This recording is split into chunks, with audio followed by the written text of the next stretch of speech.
Hey folks, Killer Be Killed here again, bringing you my Dream Puppets deck. This is not a mill version of the deck, it's a control version. There's pretty much two ways you can run this. You can go turbo mill, or you can go control heavy, sort of steal enemies' creatures, use graveyard manipulation to cast things from their graveyard, and that's what this is here. I built this deck to have a lot of cantripping, and what that means is a lot of card draw in here, a lot of low mana cards. And we're just going to go through the deck and see what they do. The Gatjhering Crab, basically just for getting 10 cards in the mill, because you got the 4 Jace's Phantasms, you want them to bump up to 5/5s as soon as you can. So the Gatjhering Crab isn't there to win by mill, it's just to fatten up the graveyards for other cards and to build up your Phantasm. Thought Scour, again, it's not a huge mill, but it helps me cycle through my deck faster, because when I use this, they throw 2 cards in there, and I get to draw a card. So I have about 10 or 11 cantripping cards where I draw a card, and what I'm doing is basically cycling through this deck really fast and getting the cards I need. Also, this helps you from getting too much land or too little land, because if you're on a heavy land streak, well, the fact that you keep drawing new cards kind of helps you from getting mana screwed in both directions. So this deck doesn't have as many mana pitfalls as some of the other decks. Unsummon's a great card. You can unsummon your own creature if it's about to get murdered, or even if your enemy casts like a, I don't know, Avatar of Woe or just some kind of big creature. They use all their mana on like turn 5 or 6 to cast a big creature. You unsummon it and then they have to recast it again, so essentially they lose a whole turn. The creature still has summoning sickness, so kind of just, you can multiple uses for that card. Visions is great, especially when you get 20 cards in a graveyard after like a Traumatize or something, because you draw 3 cards for 1 mana. That's a huge bargain. And if you don't, if you just need to draw land early in the game or whatnot, you just play it and you're basically just trading out a card. You're cycling through your card faster. You're cycling through your deck faster. So that's why Visions is there.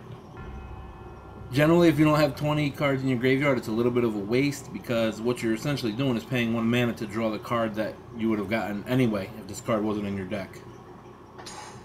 But what it does is it helps thin out your deck to just the cards you want. You scroll through it. Obviously, Counterspell is a mandatory inclusion, a 2 mana Counterspell, so protect your creatures, prevent enemy spells, anything.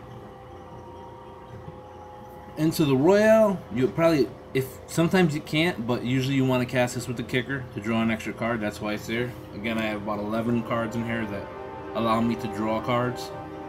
So you're shuffling through the deck very, very quickly, and you're basically trying to stall the enemy. This Adept right here, if the enemy casts a creature, like turn 4 or 5, they use all their mana to cast a creature. Well, I cast this out there, it unsummons their creature, and then next turn they have to use all their mana again casting the creature. So essentially, you're not allowing your opponent, you're kind of like skipping their turn, a turn or two using that. Same thing with Crippling Chill. If your enemy casts out, like say you're playing a Johnny and they cast out a Baneslayer Angel, you take your turn, you do what you're doing, and you leave 3 mana open. And when it gets back to their turn and the Summoning Sickness has ended on their Baneslayer Angel, you cast that because it's an instant on their turn when they can attack, and it'll tap their creature that very turn. And it'll also, your creature won't untap next turn either, so that creature doesn't work that turn or the following turn. And you draw a card to boot, so huge value with that card. A lot of value. It's even a game winner at times. If they have 1 blocker out there, you can block it and swing with your flyers, your Phantasms and stuff. Sort of Body of Mind is amazing against green and blue because, well, it has protection from green and blue. Really helps you a lot. This really helps you get the mill going, because you have a lot of kind of like flyers in this deck with the Phantasms and the Chancellors. So a lot of times you can actually do damage and get wolf creatures, mill cards, and like I said, if you're playing green or blue for the 10 decks, this card is absolutely amazing. Blue doesn't have many answers for this. Into the Royals 1, Blatant Thievery could be another one, but other than that, really not much they can do about this. Once you get it out there, it's almost game over. Clone's a great card because we don't have a lot of monstrous creatures in this deck. Yeah, we do have 38-39% creatures, but we don't have a lot of big creatures aside from the Phantasm. So what you want to do is a lot of times clone enemy creatures, or if your Phantasm's a 5/5, you clone that, or you close your Chancellor of the Spires, because that allows you to cast an instant out of the enemy's graveyard. So You want to use your clones wisely, but it's a great card, and I just actually removed the archive trap for now. I've been toying with the 61st card in this deck just to see what I want to put in there. Body Double, obviously a good card. Basically, I want to use the Hedron Crab and the Traumatize and the Thought Scours to build up a graveyard, the Sword of Body and Mind to build up a graveyard, and I just want to go in there and steal a creature out of there. Maybe a Runescar Demon, an Elder Scale Worm, whatever gets put in there, something worth taking, a Titan, Grave Titan, anything. Mind Control helps you if your enemy plays a very big creature on the board, because you don't really have murders, you have unsummons and crippling chills and things like that, but this basically allows you to just steal their creature and use it for yourself. Traumatize is great for putting a ton of cards in the library, has really good value in terms of mana cost, putting half their deck in for 5 mana, and also it's only 1 card. Like Mind Scopes, you'd have to run 3 Mind Scopes to get the same effect as a Traumatize most of the time, so kind of have card value. In addition, it's even cheaper doing it this way. It's 5 mana. It really boosts up a graveyard if you're playing a deck with like 80 cards, which sometimes you do. A lot of times casual gamers, they don't trim their decks like they should down to 60 cards. Traumatize really puts a lot of cards in the graveyard. It builds up for your body doubles, for your Chancellor of the Spires, things like that. And obviously you can clone your Chancellor when you get it in, so you really want those graveyards to be filled up for you. This is a great card because when you get it open in hand, you can essentially mill 7 cards right away. The graveyard's already filling up, and your Phantasms, you know, they're almost 5/5s. You almost have a 5/5 flyer for 1 mana, so you really want to use this card, and you can use the enemy graveyard pretty much for anything. Even the life deck, you can use a Day of Judgment if you really had to, if they had a ton of armies out there. Murders. Anything that's an instant or a sorcery you can use. There's so many ways to win with this deck.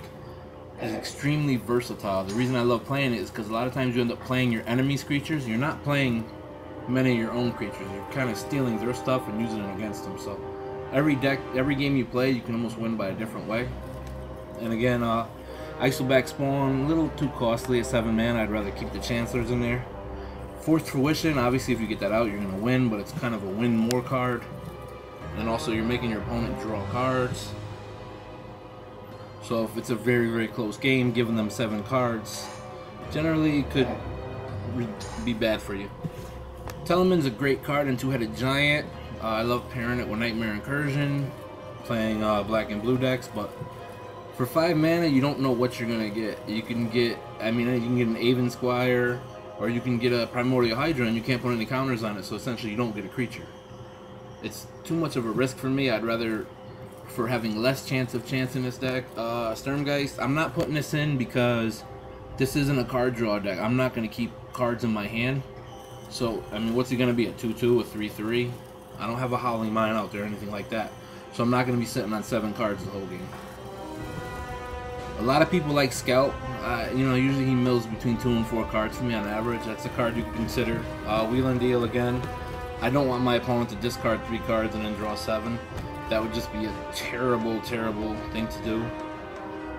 I use that card in Two-Headed Giant as a game winner if we have Underworld Dreams out there, but for this, I just have I'm not milling, so I have no reason to make my opponent draw 7 cards. Again, this is a mill creature. He's a chump blocker, you know, 1/4 blocker. He's got some defense to him. He can live. Sleep is a card you consider putting in there as a 61st. Good against aggro rushes, you know, saves you a turn of damage. Even Icy Manipulator. But again, the Fauna Mythos and the Howling Mine, the Dreamborn Muse, it's not a mill deck, so generally these cards go. Dreamborn Muse, I'd almost consider putting this in because if you can get it out on turn 4, you could mill like 3 or 4 cards from an enemy a couple turns in a row. It almost same value as a Traumatize, and you get a blocker out of it to boot. So I almost thought about putting this in, but the problem is it mills yourself too. That's another thing, which I guess if you got a body double and you got a chance in it, it couldn't be a bad thing. But the Broker, generally I don't want to discard the cards in my hand because I have so many cards that allow me to draw new cards that I'm already cantripping. And I just don't need this. It's overkill. It's 4 mana for a 2/2. Complete waste. There's much better options in the deck. The simple fact is I have like 11 of those cards that are allowing me to draw. This is one card I thought about putting in, Stroke of Genius, but for now I'm not running it. I'm having pretty good success with this. If you look at the mana curve, I have 13 1-drops, 4 2-drops, and 8 3-drops. So there's a ton of stuff you can play with low mana, so you don't need the medallions in there. A lot of these little artifacts, they're meant for milling. I'm not running them because, as I said, this is a non-mill version. One thing's important to note is there's pretty much 2 ways you can play Jace. Turbo mill or sort of a control build. You probably don't want to like deviate from either one. If you got a little bit of mill and a little bit of control, your deck's probably going to suffer in the long run. So you kind of want to go one way with it. You either want to be turbo milling or basically controlling and stalling. My deck's about control, stall, graveyard manipulation, kind of